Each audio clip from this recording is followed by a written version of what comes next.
Good morning, everyone. We, the students of Leo International School, are honored to present how our rich traditions and culture have spread from the Indian subcontinent to Southeast Asian nations and how our beloved Ganpati Bappa is worshipped there. गायन्ति देवाः किलगीतकानि धन्यास्तु ते भारतभूमिभागे स्वर्गापवर्गा स्पदमार्गभूते भवन्ति भूयः पुरुषाः सुरत्वात्. Meaning of the shloka from Vishnu Purana is, even the gods sing that the men who are born in this Bharatvarsha, which is the path to heaven and liberation, are more fortunate than his gods. We are blessed that we are born in such a great country. A nation's culture resides in the hearts and in the soul of its people. This profound statement by Mahatma Gandhi captures the very essence of culture. Our culture, or Sanskriti, is not just a collection of customs, languages, and rituals, but a reflection of how we think and act. It includes our beliefs, codes, artwork, architecture, and everyday life. Indian culture is a beautiful blend of spirituality, respect, community, and artistic expression. It cherishes unity in diversity, where people of different faiths and backgrounds coexist harmoniously. Throughout history, as Indian traders, scholars, and monks journeyed to distant lands, they carried with them not only goods and knowledge, but also their deeply cherished religious beliefs and practices. This cultural exchange enriched the world and showcased the profound and enduring impact of our Sanskriti. From the 2nd century BCE onwards, India maintained commercial contacts with China, Central Asia, West Asia, and the Roman Empire. Central Asia, bordered by China, Russia, India, Tibet, and Afghanistan, was a crucial region for trade. Traders frequently crossed this area, and the routes they established later became famous as Silk routes. Over time, scholars, monks, and missionaries also used this route to travel. Indian merchants and explorers started to sail across the Bay of Bengal and Indian Ocean to reach the lands of Southeast Asia. One of the most important reasons for this contact was trade. India had many valuable goods like spices, cotton, silk, and precious stones, which were highly sought after. Southeast Asia, in return, had exotic products such as gold, ivory, and tropical spices. Indian merchants established trade routes and maritime connection, leading to bustling trade centers in places like Java, Sumatra, and Malay Peninsula. Universities were also key centers to cultural interactions. They attracted a large number of students and scholars from various regions. Teachers and students from renowned universities like Nalanda, Vallabhi, and Vikramashila carried Indian culture abroad, sharing its knowledge and religious practices with the world. What is the most remarkable of this spread is that it was not a spread by the means of conquest or threats to the life of an individual or society, but by the means of voluntary acceptance of cultural and spiritual values of India. Now, let's delve into this cultural and religious journey of how our beloved Ganpati Bappa became a cherished deity beyond the borders of India. Lord Ganesha, affectionately known as Ganpati Bappa, holds a central place in Indian spirituality.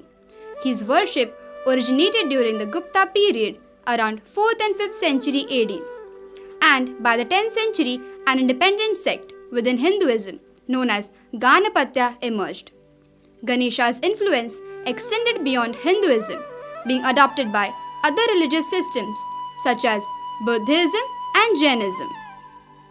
Until 1939, Thailand was known by its original name Siam. The influence of Indian culture on Siam began as early as 1st century CE.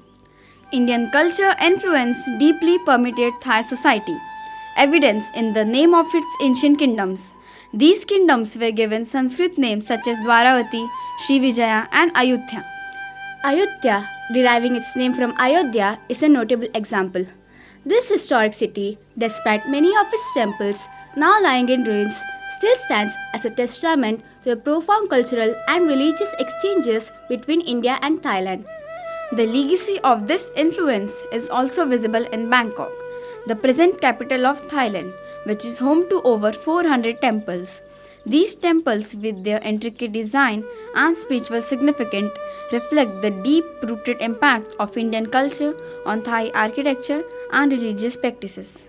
Prapikanet is the name of the Lord Ganesha in Thailand. Prapikanet is believed to bring good luck and success and remove obstacles.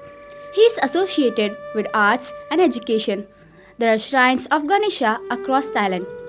In the famous Hindu temple at Bangkok, there is a bronze statue of Ganesha. He is shown with his legs superposed.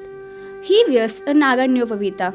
In his right hand is to be seen a broken tusk, while in the left is a manuscript which suggests Ganesha's association with knowledge.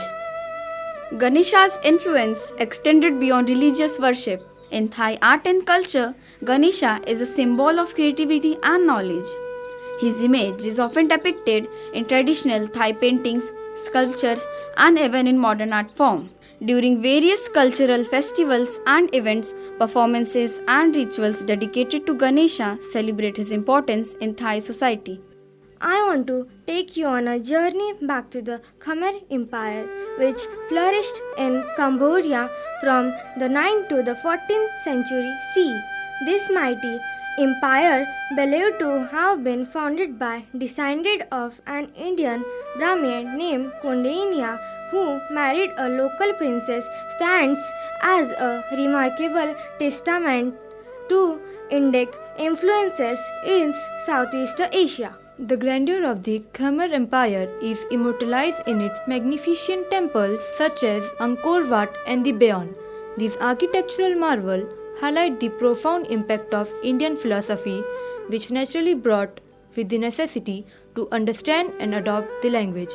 Consequently, the Brahmi script found its way into the region, becoming the origin of the most Southeast Asian scripts. In Cambodia, countless inscriptions are in Sanskrit, with Dr. Mujumdar having documented over 150 in his book.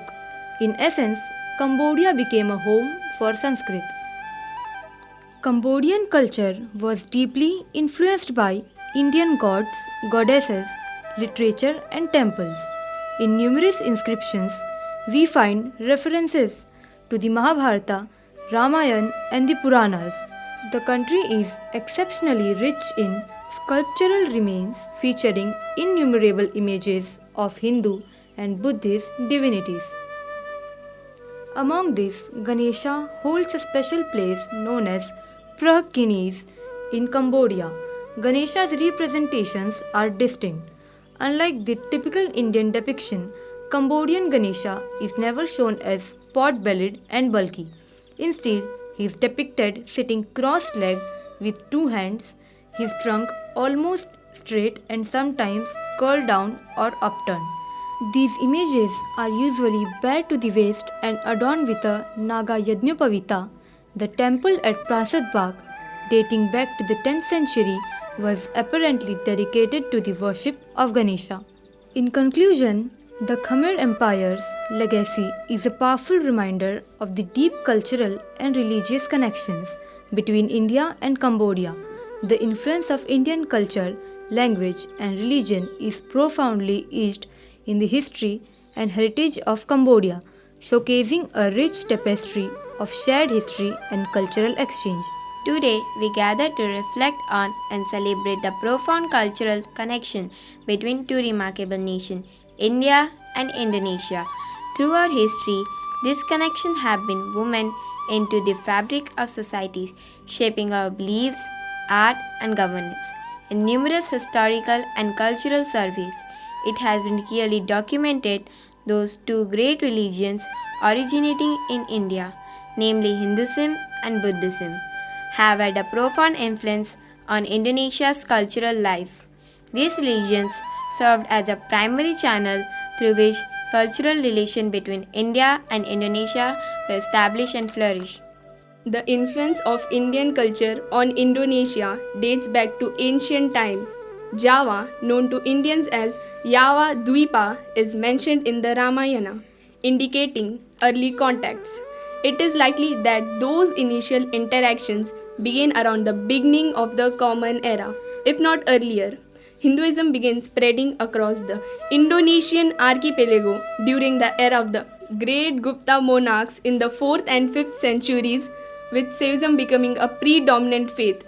Numerous sculptures of Brahmanical gods and goddesses have been discovered in Indonesia, revealing the deep spiritual impact of Indian culture. In Java, while there doesn't appear to have been dedicated cult of Ganesha, his images have been found in temples dedicated to Shiva. Among these statues, the most primitive one discovered in West Java is particularly notable. Though crudely carved and seemingly unfinished, some scholars date it very early due to its primitive nature. The early Indonesian kingdoms, such as Srivijaya and Majapahit, adopted Indian administrative and political structures, which played a crucial role in developing complex and organized societies in the region. The Hindu statues of Java depicting deities such as Shiva, Vishnu, Harihara, and Brahma come from the basic iconographic traits absorbed in Indian statues of same deities, highlighting the deep cultural and artistic connections between our nations. The majestic temples of Borobudur and Prambanan stand as timeless testaments to these cultural infusions. These architectural marvels, with their intricate carving, reflect the profound spiritual and artistic links that bind India and Indonesia. Language, too, bear the mark of the cultural confluence. Sanskrit, the classical language of India, has left an indelible imprint on the Indonesian language. Many Indonesian words, especially those related to religion, philosophy, and governance, have Sanskrit origins. This linguistic connection underscores the depth of intellectual exchange between our civilizations. In contemporary times, these connections continue to be celebrated and honored.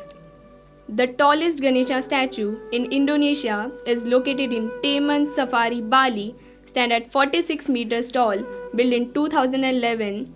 This magnificent statue, made up of concrete and fiber, depicts Ganesha in a seated position, holding his traditional attributes: a broken tusk, a noose, an axe, and a bowl of sweets. This statue not only highlights the enduring presence of Indian cultural influence, but also symbolizes the respect and reverence for this shared heritage. Hope you enjoyed exploring Ganpati Bappa in Southeast Asia.